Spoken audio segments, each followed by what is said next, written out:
কোনো মানুষ যদি কোনো মানুষের বাড়ি গিয়ে বিয়ে করার প্রস্তাব দেয়, তাহলে সে নিজে গিয়ে প্রস্তাব দিবে, বাপকে, চাচাকে, ভাইকে পাঠাতে হবে না। বউকে না দেখে যদি কেউ বিয়ে করে তাহলে বিয়ে করা যাবে, বউকে দেখতেই হবে এটা জরুরি নয়। না দেখেই বিয়ে করে নাও, অসুবিধা নেই তাতে। 3 নম্বর মশলা, বিয়ে করতে যাওয়ার কালে বাড়ি থেকে এক গাড়ি 10-12 মানুষ বরযাত্রী নিয়ে যেতে হবে না, এগুলো শরীয়তে নাই। তুমি যাও তোমার বাপ চাচাকে নিয়ে গিয়ে বিয়ে করে নিয়ে চলে আসো। ওখানে যারা বিয়ে পড়ালো তারা গোটা গ্রামকে খবর দেয়নি, মোড়লকে সর্দারকে ডাকেনি, পান আর বাতাসা আর খড় আর সুপারি এগুলো লাগেনি। ওর বাপ চাচারা মিলে জুলে 3-4 জন লোকে বিয়ে পড়িয়ে দিয়েছে। একটা মশলা হলো। আর একটা মশলা, মোহরানা যদি উল্লেখ নাও করো তো বিয়ে হয়ে যাবে, পরে মোহরানা দিতে হবে। কতটা দিতে হবে? তো ওই মেয়েটার আর যদি কোনো বোন থাকে, তার বিয়ে হয়ে থাকে, তোমার অন্য বোনের যা মোহর হয়েছে ততটাই মোহর তোমাকে দিতে হবে। এটা হলো একটা মশলা। পরবর্তী সুযোগে মোহরানা দিয়ে দিতে হবে, এটা হলো আরেকটা মশলা। এবং ওয়ালিমার দাওয়াতটা করতে হবে, তুমি গরিব হলে গরিবের মতো, ধনী হলে ধনীর মতো। আর এগুলো হলো দুয়ার মজলিস, এখানে টাকা নেওয়া যাবে না। তাহলে এতটি মশলা পাওয়া গেল, সব দিকে ছেড়ে দেন, শুধু একটাই দেখেন। কি আল্লাহ কোরআনে কি বলেছিলেন? তাআওয়ানু আলাল বিররি ওয়াত তাকওয়া ওয়ালা তাআওয়ানু আলাল ইসমি ওয়াল উদওয়ান। ভালো কাজে সাহায্য করো, মন্দ কাজে সাহায্য করিও না। বিবাহটা ছিল নবীজির সুন্নাত, এই সুন্নাতটাকে পালন করতে লোকটা পারছিল না, এই জন্য নবীজি বললেন তোমরা একে সাহায্য দাও। সাহাবীরা রকমারি সাহায্য দিয়ে মানুষটার জীবনটাকে ধন্য করে দিয়েছেন। সূরা মায়েদার 3 নম্বর আয়াতে আল্লাহ তাআলা বলছেন, যদি পারো তো ভালো কাজে সাহায্য করো, জেনে শুনে বুঝে সুঝে মন্দ কাজে সাহায্য করিও না। ভালো কাজে যদি সাহায্য করতে না পারো তাহলে আর একটা পথ খোলা আছে, তুমি উৎসাহ দাও। সাহায্য করতে পারছি না, ধরুন যুদ্ধের ময়দানে যেতে হবে, তো আমি খোঁড়া, তাহলে আপনি খোঁড়া হতে গেলে আপনি মুখে মুখে সাহস যোগান। যদি অর্থের প্রয়োজন লাগে তো আপনি দুস্থ লোক, টাকা পয়সা হাতে নেই, তো আপনি সেই ক্ষেত্রে আপনি শারীরিকভাবে যদি সাহায্য দিতে পারেন তো দেন। আর যদি কোনো সাহায্য করা আপনার দ্বারা সম্ভব না হয় তাহলে আপনি চুপচাপ থাকুন, আপনার মনটা যেন ঠিক থাকে। তাহলে এটা হলো আপনার সাহায্য করা।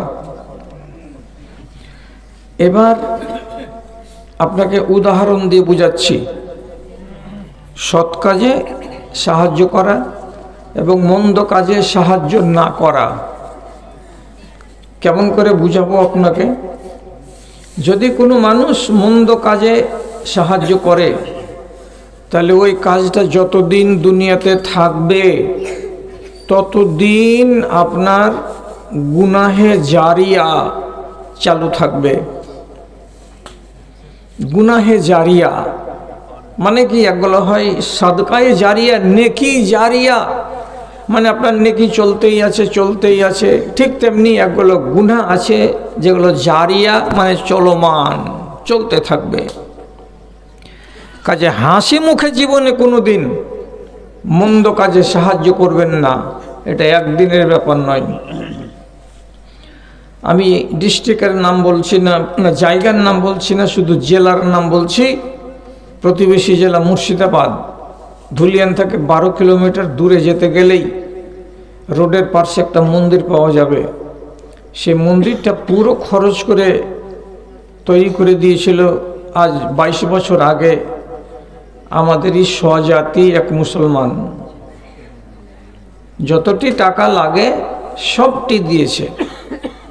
তখন গ্রামের লোকগুলো ছিল দরিদ্র, গরিব, ফকির। ওই মন্দিরটা পেলে তো খুব খুশি হলো। এখন পয়সা হয়ে গেছে, ওদেরই দাঁত বড় বড় বেরিয়ে গেছে। যেই জায়গাটাতে মন্দির আছে সে জমিটাকে পুরোটাই তলে তলে তলে তলে মন্দিরের নামে রেকর্ড করে নিয়েছে। 3 বিঘার জমি যে ব্যক্তির জমিতে তৈরি হয়েছিল আর যার টাকাতে তৈরি হয়েছিল তার 3 বিঘা জমিও মন্দিরের নামে রেকর্ড হয়ে গেছে। লড়াই খুব হলো, কিন্তু এই সরকারের আন্ডারে লড়াই করে জিততে পারল না। জিতলো কে? তো মন্দির। এখন যখনই দেখা হয় তো ওর চোখে একটু পানি আসে, অনুশোচনা করে, আমি না বুঝে বোকার মতো এই কাজ কেন করেছিলাম। মন্দ কাজে সাহায্য করলাম তো ভাবলাম এককালীন দিলাম তো দিলাম, কিন্তু এটা যে এইভাবে প্রতিষ্ঠিত হয়ে যাবে, তারপরে আবারও বড় হয়ে যাবে, তারপরে চারিদিকে পাথর বসবে, টাইলস বসবে, তারপরে ওখানে আবার মাইক লেগে গেছে, আর লাগালাগি মুসলমানদের গ্রাম। আপনি ফজর ওয়াক্তে আজান দিবেন যখন, হাইয়া আলাল ফালা বলে, ঠিক ওই টাইমেই ওদের রেকর্ড চালু হবে। আপনি যদি বাধা দিতে যান তো এই ভারতবর্ষের মাটিতে ওদেরকে বাধা দিতে পারবেন? ক্ষমতা আছে, হিম্মত আছে? নাই। তাহলে গুনাহে জারিয়া আপনি জীবনে করবেন না। এর খেসারত আল্লাহ তাআলা দুনিয়াতে আপনাকে দিয়ে দিতে পারেন। কেমন বলবো আপনাকে? রাসূলুল্লাহর জন্মের 40 বছর আগে একটা ঘটনা ঘটেছিল আরবের মাটিতে। সেটা কি আপনারা সবাই জানেন, যে আব্রাহা বাদশাহ সৈন্য সামন্ত নিয়ে কাবা ঘরকে ভাঙতে এসেছিল। রাগটা কিসের? ইয়ামান দেশে একটা গির্জা তৈরি করেছিল, এত সুন্দর করে টিপটপ করে দিয়ে বলেছিল যে সারা দেশের মানুষ মক্কা কেন যাবে, আমার এই গির্জাতে আসবে, সুখ পাবে বেড়িয়ে দেখে ইবাদত করে। তখন একজন কোনো ইব্রাহিম নবীর দিনকে মাননেওয়ালা লোক, ওর মনের রাগ হলো, তখন করলো কি, রাতের বেলায় ওই গির্জার দামি পাথরের উপরে, টাইলসের উপরে গিয়ে পায়খানা করে দিল। যখন পায়খানা করে দিল টাইলসের উপরে, সকালবেলায় লোক জানতে পারলো যে ইন্না লিল্লাহ, গির্জার পবিত্রতাটা নষ্ট হয়ে গেছে, এখানে পায়খানা করে দিয়েছে কোনো লোক। লোককে তো বের করা গেল না, কিন্তু আব্রাহার রাগ 20 গুণ চেপে গেল। সেটা কি? মনে মনে চাইছিল যে এমনিতেই কাবা ফেল হয়ে যাবে, আর আমার গির্জা চারিদিকে প্রচার প্রসার লাভ করবে, আর এখানে মানুষের ভিড় হবে। এবার জিদ চাপলো, যার কারণে কসম খেলো কি, কাবাকে না ভেঙে আমি থামব না। চলে আসলো সৈন্য সামন্ত নিয়ে, কিন্তু বেচারি এর আগে জীবনে কোনো দিন মক্কা আসেনি। কাবা কোন জায়গাতে আছে, আর কাবা এমন জায়গাতে আছে যে চারিদিকে শুধু ছোট ছোট ছোট ছোট পাহাড়, চিনতে পারে না। তখন কাবা থেকে 14 কিলোমিটার 15 কিলোমিটার দূরে ওখানকার এক রাখালকে ডেকে বলছে, এই শুন, কি কথা? বলছে কাবা কোন রাস্তা দিয়ে যাবে রে? তো তার আগে আরো 10 জনকে জিজ্ঞেস করেছে, এ ভাই কাবা কোনটা রাস্তা দিয়ে যাবে? তো লোকেরা বলছে যে কাবা তো যাবে, একটা রাস্তা আছে, কিন্তু তোমার হাতে তরবারি কেন, আর তোমার পিছন দিকে সেনাবাহিনী কেন, হাতি কেন, ঘোড়া কেন, তরবারি কি নিয়ে তুমি কাবা যাবে? এর মানে কি? খুব ডাঁটসে বলল যে কাবাকে ভাঙবো, ভেঙে বাড়ি যাব। আরে কাবাকে বরবাদ করবা তুমি? তখন মক্কার লোক বলল, এই কাজে যদি আমি তোমাকে রাস্তা দেখাই তাহলে আমার মতন নিমুখ হারাম কেউ হবে না দুনিয়াতে। সোজাই বলে, আমি বলতে পারবো না, তুমি দেখে নাও। আরেকজনকে যা বলে, এ ভাই শোনো, একটু বলতে পারো কোনটা রাস্তা দিয়ে গেলে কাবাকে পাওয়া যাবে? ও জিজ্ঞেস করে ওই কথা, আর যখনই জবাব মিলে কাবাকে ভাঙতে যাচ্ছি, তখন ওই লোকটাই বলে, কাবাকে ভাঙবা? এটা আল্লাহর ঘর, আর এটা আমাদের কাছে ইজ্জতের প্রতীক, আর আমি তোমাকে ঘাটা দেখাবো যে যা এ ঘাটা দিয়ে গিয়ে কাবাকে ভাঙ? দিয়ে কাজ করতে পারবো না। তাহলে 5 জন লোকে কাবার রাস্তা দেখিয়ে দিল না। 6 নম্বর ব্যক্তি একটা পাওয়া গেল মাঠে, তোকে বলছে, এই শোনো, তোমাকে 200টা দিরহাম দিচ্ছি, একটা কথা বলবে বাবা। কি কথা? বলছে, কাবাটা কোন দিকে আছে, রাস্তাটা বাতলে দিতে পারবে? কত দিবা? 200 দিরহাম দিব। হ্যাঁ পারবো। এটাও মক্কার লোক, এর নাম প্রসিদ্ধ, এর নাম হচ্ছে আবু রেগাল। ও 200টা টাকার লোভে কাবার রাস্তা চিনিয়ে দেবে কাকে? তো আবরাহাকে। চলে আসছে। আপনার নসিবে যদি জুটে, আপনি যদি হজে যান, তো মিনা থেকে যখন আরফার মাঠের দিকে যাবেন, তো মাঝখানে একটা ক্যানেলের মতো জায়গা পাওয়া যাবে। এখন ক্যানেল হয়ে আর নাই, 30 গজ হবে, 20 মিটার, অর্থাৎ 40 হাত হবে, এতটা চওড়া। ওই পারে লাল বাতি লাগানো আছে, এই পারে লাল বাতি লাগানো আছে। এইটাকে বলা হয় ওয়াদিয়ে মুহাসসার। এই জায়গাটা আপনাকে জোরে চলতে হবে, আস্তে আস্তে চললে হবে না। কেন যে এই জায়গাটুকু হচ্ছে অভিশপ্ত জায়গা, লানতের জায়গা। লানতের জায়গাতে ধীরে ধীরে চলতে হবে না, এটা গজবের জায়গা, তাড়াতাড়ি পালাও। কি হয়েছিল ওইখানে? ওই জায়গাটাতেই আল্লাহ রাব্বুল আলামিন আবরাহার উপরে আবাবিল পক্ষী পাঠিয়ে পাথর নিক্ষেপ করে তার যতটি হাতি ছিল, ঘোড়া ছিল, মিলিটারি ছিল, সবটিকে তহস নহস করে দিয়েছিলেন। এর তর্জমাটা খালি বাংলাতে পড়বেন। আলাম তারা কাইফা ফাআলা রাব্বুকা বিআসহাবিল ফিল আলাম ইয়াজআল কাইদাহুম ফি তাযলিল ওয়া আরসালা আলাইহিম তায়রান আবাবিল। সবই তো বুঝতে পারছেন। আবাবিল পাখি পাঠিয়ে আল্লাহ তাআলা কি করলেন? বরবাদ করে দিলেন। এই বদমাশ তো পালিয়ে গেল, মিলিটারিদের দলে ছিল না, ও বেঁচে গেল।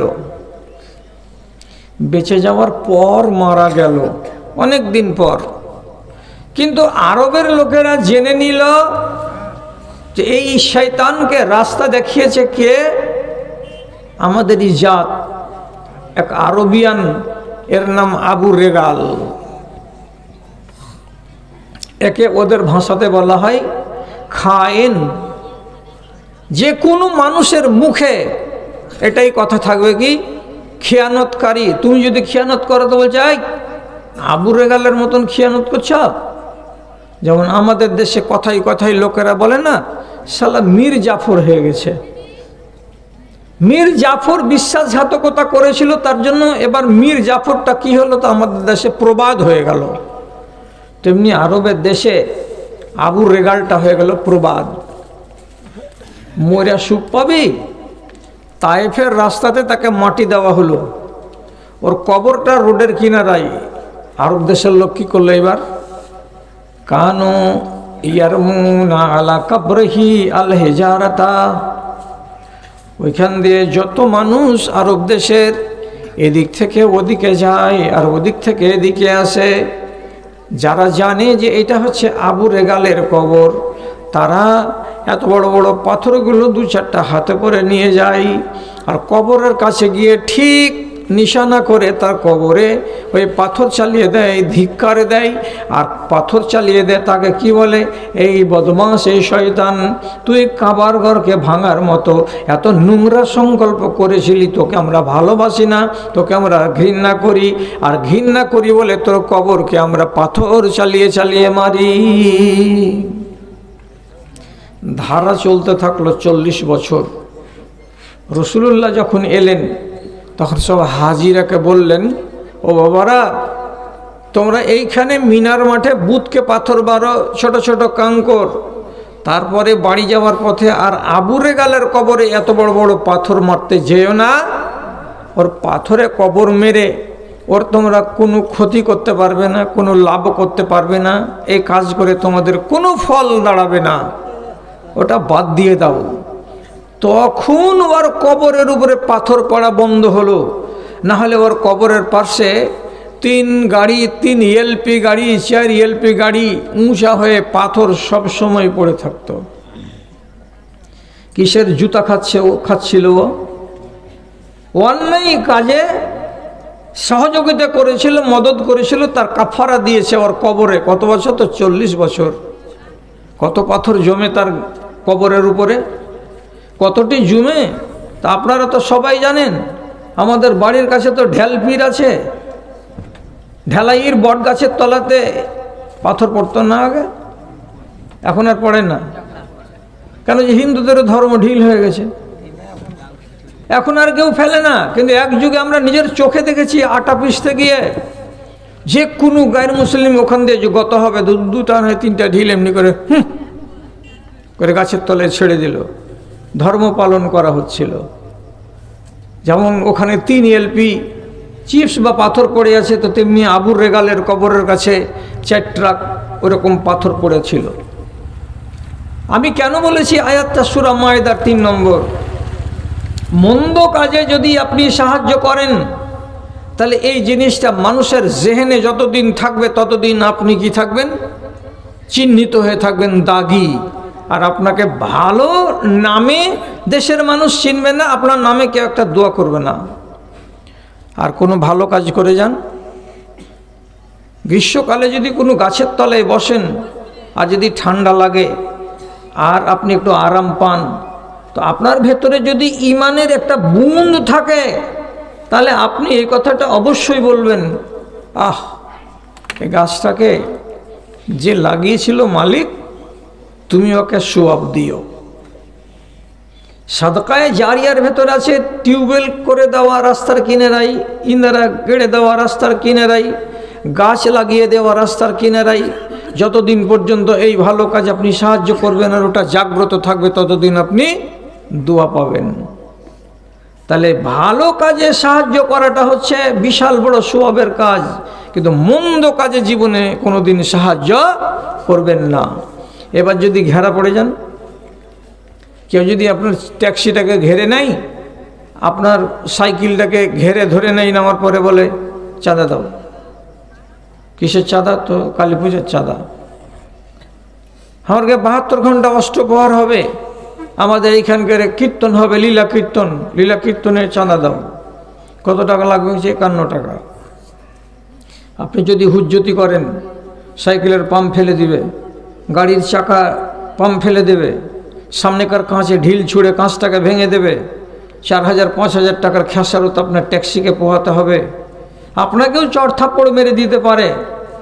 তাহলে ওরা ওদের ধর্মের জন্য আপনার কাছে চাঁদা চাইছে, আপনি অষ্টপ্রহরকে বিশ্বাস করেন না, তারপরে যদি পকেট থেকে 50 টাকা আপনি বের করে দিয়ে দেন, তো তারপরে বাড়ি এসে বলবেন, মৌলভী সাহেব যে কথা বলেছিল সে কথা অনুযায়ী তো নিজেরই বরবাদ নিজে ডেকে আনলাম, এত বড় গুনহার কাজ, ওর মাবুদের পূজা হবে তো আমি কেন সাহায্য করতে গেলাম? এটা কি নেক কাজ হলো? তাহলে মশলাটা শিখলেন এইখানে কি আল্লাহ তাআলা বলেছেন, এবং নবীরও হাদিস আছে, ইল্লা মান উকরিহা, কাউরি উপরে যদি জবরদস্তি করা হয়, ওয়া কলবুহু মুতমাইন্নুন বিল ঈমান, আর এর অন্তরটা যদি ঠিক থাকে ঈমানের উপরে, মনের ভেতরে যদি ঘৃণা থাকে যে কাজটা করলাম তো ঠেলাই পড়ে করলাম, কাজটা করলাম তো তোমাদের ভয়ে করলাম, যদি না করি তো বেইজ্জত হব, অপমান হব, এই জন্য ইচ্ছাতে করলাম না, অনিচ্ছাতে করলাম এবং ঘৃণার সাথে এ কাজটা করলাম, আমার অন্তর ঠিক আছে, আমার ঈমানে কোনো রকমের বাটা নাই, তখন যদি এই রকম মন্দ কাজে সাহায্য করা হয়, তাহলে আল্লাহ রাব্বুল আলামিন বলছেন তোমার গুনাহ লেখা যাবে না। তাহলে একটা ক্ষেত্রে আপনি রেহাই পেলেন।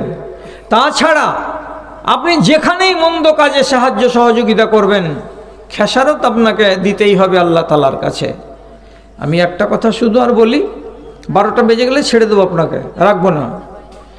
আর একটা বলি, একটা লোক খ্রিস্টান মুসলমান হলো, রাসূলুল্লাহর কাছে এসে বয়াত গ্রহণ করলো, ঈমান আনলো, আনার পরে সূরা বাকারা আর সূরা আল ইমরান মুখস্থ করলো। করার পর হঠাৎ আল্লাহ তাআলা তার মনে কি দিল, ও বলছে যে আমার যা করার ছিল করে দিয়েছি, আর আমি মুসলমান হয়ে থাকবো না। দিয়ে মদিনা থেকে পালিয়ে গেল আর নিজে ঘোষণা করে দিল যে আমি আমার আগেকার ধর্মে চলে গেলাম, আমার ধর্মের নাম হলো খ্রিস্টান ধর্ম। একে বলা হয় আমার আরবি ভাষাতে মুরতাদ, ধর্মবিরাগী। তো তুমি ইসলাম কবুল করার পরে ইসলামকে ত্যাগ করে দিলে এই মানুষকে কতল করে দেওয়া জায়েজ। তো লোকেরা বলল, যা করার করে দিয়েছি। কি করেছো? তো বলছে নবী মুহাম্মদের আমি কি ছিলাম, কেরানি ছিলাম, আমি ওয়াহি লিখতাম। তো রাসূলুল্লাহ আমাকে লিখতে বলতেন এক, আর আমি লিখে দিতাম আর এক। কাজটা ভালো হয়েছে কি? মুহরিলকে আমানতদারির সাথে কাজ করতে হবে, সেখানে কি করছে? খেয়ানত। বলছে কেমন কি কাজ করেছিস রে? বলছে কোরআনে অন্তত পক্ষে 50টা তো ভুল লেখালছি। বুঝতে পারেন এরা, তখন বলছে শোনাই বলছি, আল্লাহু গফুরুর রহিম আছে। তো তুই কি করেছিস? বলছে আল্লাহু গফুরুন হালিম, শব্দ বদলে দিয়েছি। কোন জায়গাতে আছে ইন্নাল্লাহা রাউফুর রহিম, ওই জায়গাটাতে আমি কি করেছি? ইন্নাল্লাহা রাউফুন কারীম, শব্দ বদলে দিয়েছি। কোরআন আসছে আসমান থেকে, ওকে একটা জের জাবার পেশ বদল করা যাবে না। আর এইরকম যেখানে যেখানে শব্দ আছে কোরআনের শেষে 50টা জায়গাতে বদল করে দিয়েছি। যখন কোরআন পড়বে লোকেরা ধরতে পারবে না, মনে মনে বলবে এটাই ঠিক কোরআন আমরা পড়ছি। এত বড় কাজ রাসূলুল্লাহ জানতে পারলেন। জানার পরে কোরআন মাজিদকে তো অন্যান্য আর যারা মুখস্থ করা কারি ছিল তারা তো হেফাজত করলো, আল্লাহ তাআলা সংশোধন করিয়ে দিলেন আমার নবীকে দিয়ে। কিন্তু মন্দ কাজে সহযোগিতা করেছো আর নিজের গ্রামবাসীকে নিয়ে আনন্দ করেছো, তো আল্লাহ তাআলা তোমাকে ছাড়বে না। কিছুদিন পরে মারা গেল। যখন মারা গেল তখন ওর গ্রামের লোক ওদের ধর্ম অনুযায়ী কবর খুঁড়ে ওকে মাটিতে ভরে দিয়ে বাড়ি এলো। সকালবেলা যদি আসছে তো পুরো লাশটা কবরের বাইরে কিনারাতে পড়ে আছে, খাল ফাঁকা। সব লোক যখন সকালবেলায় দেখলো এই ব্যাপার, তখন সাথে সাথে দেখা মাত্রই বলছে যে হাযা মা ফাআলা ইল্লা আসহাবু মুহাম্মাদিন, এটা আর কেউ করেনি, মুহাম্মদ সাল্লাল্লাহু আলাইহি সাল্লামের সাথীরা বন্ধুরাই এ কাজ করেছে। কেন? যে এই লোকটা একদিন মুসলমান ছিল, পরে খ্রিস্টান হয়ে গেছে এবং কোরআন মাজিদের ভেতরে হেরফের করেছিল। তারই রাগে মুসলমানেরা ওকে জীবিত অবস্থায় কিছু করতে পারেনি, মরার পরে ওর লাশটাকে বেহুরমতি করেছে, কবর থেকে উঠিয়ে বাইরে ফেলে দিয়েছে। এরা সেদিন করলো কি, আবার কবরে রেখে দিয়ে পাটাতন লাগিয়ে দিয়ে সুন্দর করে মাটি চাপিয়ে দিল। দেওয়ার পরে বাড়ি গেল। বাড়ি গিয়ে তার পরের দিন যদি দেখছে তো লাশটা আবার বাইরে। ফের এরা এসে বলছে, হ্যাঁ আরে কি খেয়ে দেয় কোনো কাম নাই, মরা লাশটার সাথে এরকম খেলা কেন শুরু করলে এরা? এটা তো ঠিক হয় না। তো এরা করলো কি, আর এক জায়গাতে নিয়ে গিয়ে নতুন করে কবর খুঁড়ে এই লাশটাকে ওইখান করে নিয়ে গিয়ে মাটি দিল। মাটি দিয়ে আরামে শুয়ে আছে বাড়িতে। পরের দিন সকালবেলায় রাখাল ছেলেরা খবর দিছে, চাচা একে যে মাটি দিয়েছিলে তোমরা, তো দেখছি কবর থেকে লাশটা বাহিরে পড়ে আছে, পাটাতন টাটাতন সব উজড়ে গেছে, কবর ফাঁকা। তখন ওদের ভেতরে এক বুদ্ধিজীবী আওয়াজ দিয়ে বলছে, এটা নবী মুহাম্মাদের সাথীদের কাজ নয়, নবী মুহাম্মাদের সাথীরা খেয়ে না খেয়ে এমন কাজ করতে যাবে না। এটা কাজ কার? তাহলে তারা নিজে নিজেই চিন্তা করে বলছে খালেকে কায়নাত মানে সারা জাহানের স্রষ্টা যিনি তার হলো এটা কাজ। কেন যে তুমি কোরআন মাজিদের সঙ্গে সাংঘাতিক বেয়াদবি করেছিলে এবং অন্যায় কাজে সহযোগিতা করেছিলে, আর গ্রামে এসে ছেলে পেলেদেরকে নিয়ে দলবাজি করেছিলে। কোরআনের যা করার তা করে দিয়েছি, আর এই গ্রামের লোকেরা তোমাকে পেয়ে আনন্দিত হয়েছিল, আর মুসলমানেরা বেইজ্জত হয়েছিল কি বলে, যে তোমাদের কোরআনটা সত্য নয়। ঠেলা পোহা। তখন ওদের সর্দার হুকুম দিল আলকুহু ইলা শিয়াবিল জেবাল, একে কবরের ভেতরে না ভরে তোমরা ঘাড়ে করে খানিকটা দূরে নিয়ে যাও এবং পাহাড়ের কিনারায় কোনো এক জায়গাতে এমনি করে মাটির বাইরেই রেখে দাও, শুকিয়ে যাবে কিংবা চিলকাউয়াতে খেয়ে নেবে, একে আর মাটি দিয়ে দাফন করতে হবে না। দুনিয়াতে দুর্গতি।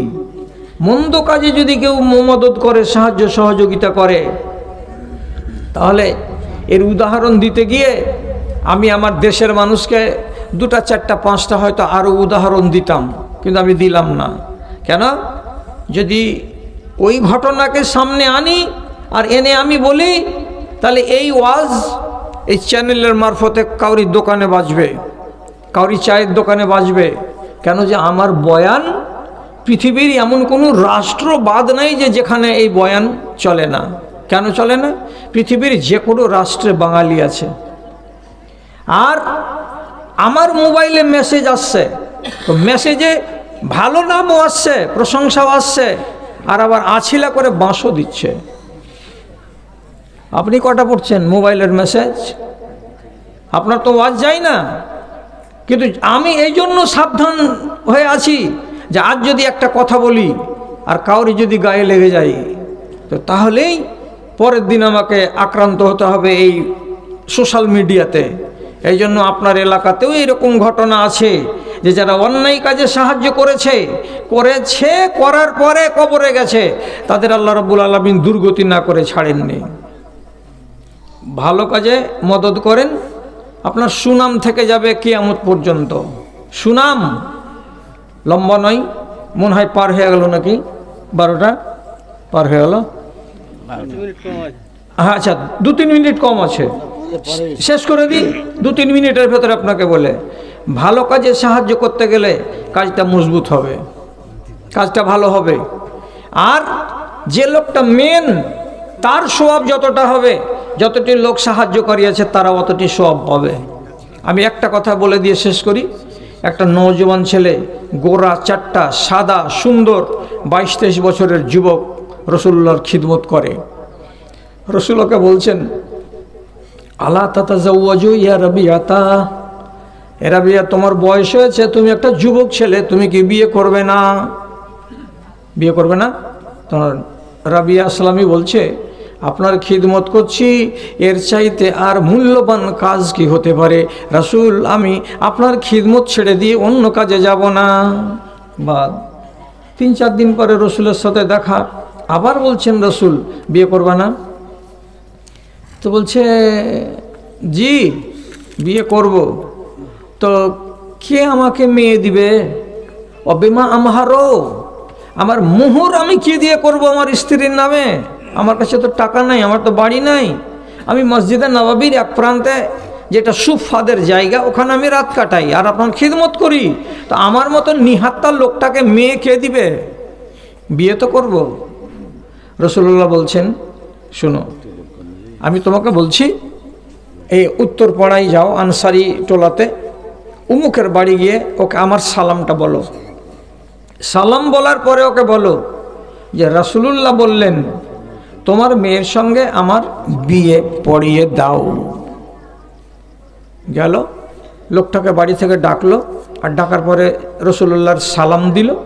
সালাম দেওয়ার পরে বলছে, আমাকে আল্লাহ রসুল পাঠিয়েছেন, আপনার মেয়ের সঙ্গে আমার বিয়ে পড়িয়ে দেন। একবারে সহিহ হাদিসে লেখা আছে, ফালামিয়াত লবমিনহুল বাইয়িনাতা, লোকেরা বলল না যে সাক্ষী কে আছে তোমার? সাক্ষী চাইল না, বিনা সাক্ষীতে নিজের 2-3টে বেটা ভাতিজাকে, ভাইকে ডেকে এনে বৈঠকখানাতে সঙ্গে সঙ্গে বাড়ির মেয়েটার সঙ্গে বিয়ে পড়িয়ে দিল। মোহর নেই, হয়ে যাবে বিয়ে। কিন্তু কেউ যদি বিয়ের টাইমে মোহরের নাম না নেয়, বিয়ে হয়ে যাবে। ওগুলো পরে মশলা শিখতে হবে, আর এতগুলো শিখারও দরকার নাই, না হলে চাল খারাপ হয়ে যাবে। যে মুলি সাহেব তো ফতোয়া দিয়েছে যে বিনা মোহরে বিয়ে হয়ে যাবে।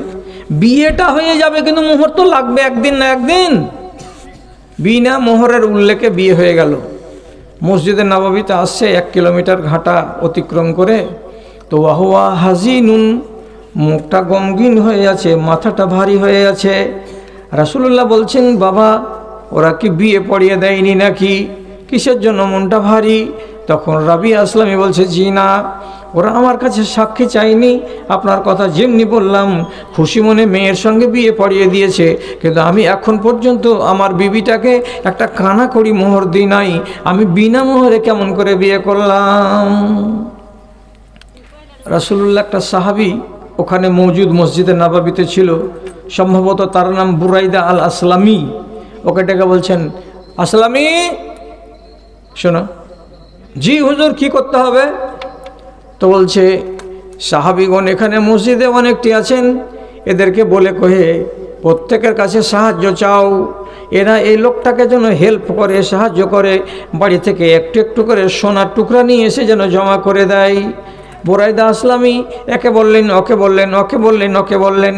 আধা ঘন্টার মাথায় কেউ একটা কলাইয়ের দানার সমান, কেউ একটা মুসরির ডালের সমান, কেউ একটা নখের সমান এতটুকু এতটুকু করে সোনা এনে জমা করলো।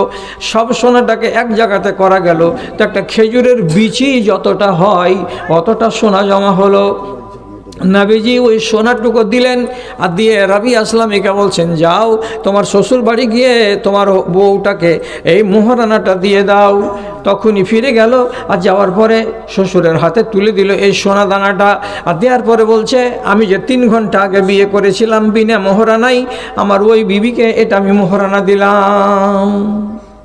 ওরা মোহরানা পেল, খুশি হলো। ফের বা ঘুরে আসছে মসজিদে নববী। রসুল বলছেন, কি খবর? তো বলছে ওরা খুব খুশি। তো বলছে খুশি তো খুশি, তো আরও বলছে আমাকে শ্বশুর, বল জিদ্দা আলাইনা, তুমি তো আমাদের ধারণার চাইতে বেশি মোহর দিয়ে দিয়েছো, এতটি মোহর তো আমরা আশাই করিনি। এত খুশি ওরা হয়েছে, তো তোমার মুখে কেন খুশি নাই? তো বলছে, রসুল আমাদের এখানে নিয়ম আছে ইসলামী শরিয়াতে, যে ব্যক্তি বিয়ে করবে বিয়ের দিন, বিয়ের পরের দিন 20-30টা লোককে যা পারবে খাওয়াবে, মানুষের দোয়া নিবে, আল্লাহ যেন তোমার সংসারে বরকত দেয়। তা আমি যে বিয়ে করলাম, তো বিয়ে হলো, মোহরানাও দিলাম, কিন্তু আমার ওয়ালিমার দাওয়াত হয়নি। তো আমি গরিব মানুষ, তো আমার ওয়ালিমা হবে না, ফাঁকা থেকে যাবে, তো মনটা আমার কেমন করছে। রসুল আবার বলছেন ওই বুরাইদা আলাইহিস সালামীকে, হেই দেখো তো একটা ছাগলের বাচ্চা পাওয়া যাবে কোথাও, ব্যবস্থা করো। এ কাজে গেল। আর একটা সাহাবীকে রাসূলুল্লাহ বলছেন, আমার স্ত্রী আয়েশার কাছে যাও, আর যাওয়ার পরে বলো যে আয়েশা বাড়িতে যা দানা আছে দাও। তো আম্মা আয়েশাকে গিয়ে যেমন লোকটা বলা, তো বলছে বাড়িতে আমার কাছে তখন কতটি ছিল, 7 সা খেজুর জও ছিল।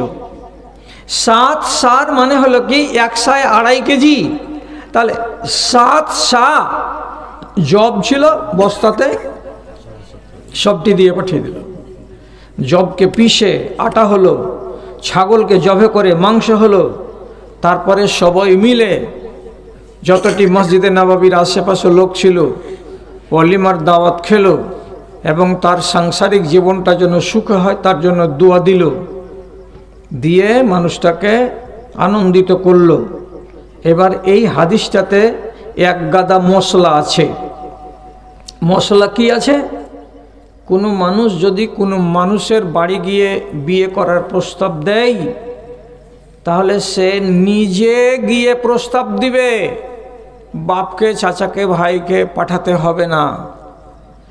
বউকে না দেখে যদি কেউ বিয়ে করে তাহলে বিয়ে করা যাবে, বউকে দেখতেই হবে এটা জরুরি নয়, না দেখেই বিয়ে করে নাও, অসুবিধা নেই তাতে।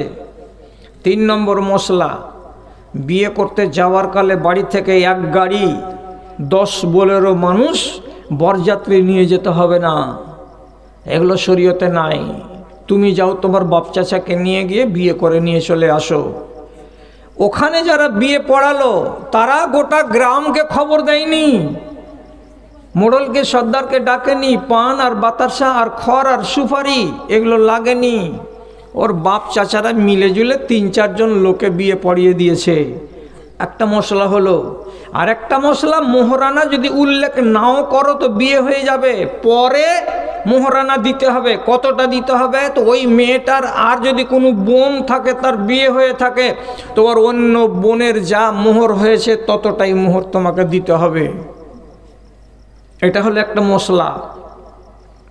পরবর্তী সুযোগে মোহরানা দিয়ে দিতে হবে, এটা হলো আরেকটা মশলা। এবং ওয়ালিমার দাওয়াতটা করতে হবে, তুমি গরিব হলে গরিবের মতো, ধনী হলে ধনীর মতো। আর এগুলো হলো দুয়ার মজলিস, এখানে টাকা নেওয়া যাবে না। তাহলে এতটি মশলা পাওয়া গেল, সব দিকে ছেড়ে দেন, শুধু একটাই দেখেন। কি আল্লাহ কোরআনে কি বলেছিলেন? তাআওয়ানু আলাল বিররি ওয়াত তাকওয়া ওয়ালা তাআওয়ানু আলাল ইসমি ওয়াল উদওয়ান। ভালো কাজে সাহায্য করো, মন্দ কাজে সাহায্য করিও না। বিবাহটা ছিল নবীজির সুন্নাত, এই সুন্নাতটাকে পালন করতে লোকটা পারছিল না, এই জন্য নবীজি বললেন তোমরা একে সাহায্য দাও। সাহাবীরা রকমারি সাহায্য দিয়ে মানুষটার জীবনটাকে ধন্য করে দিয়েছেন।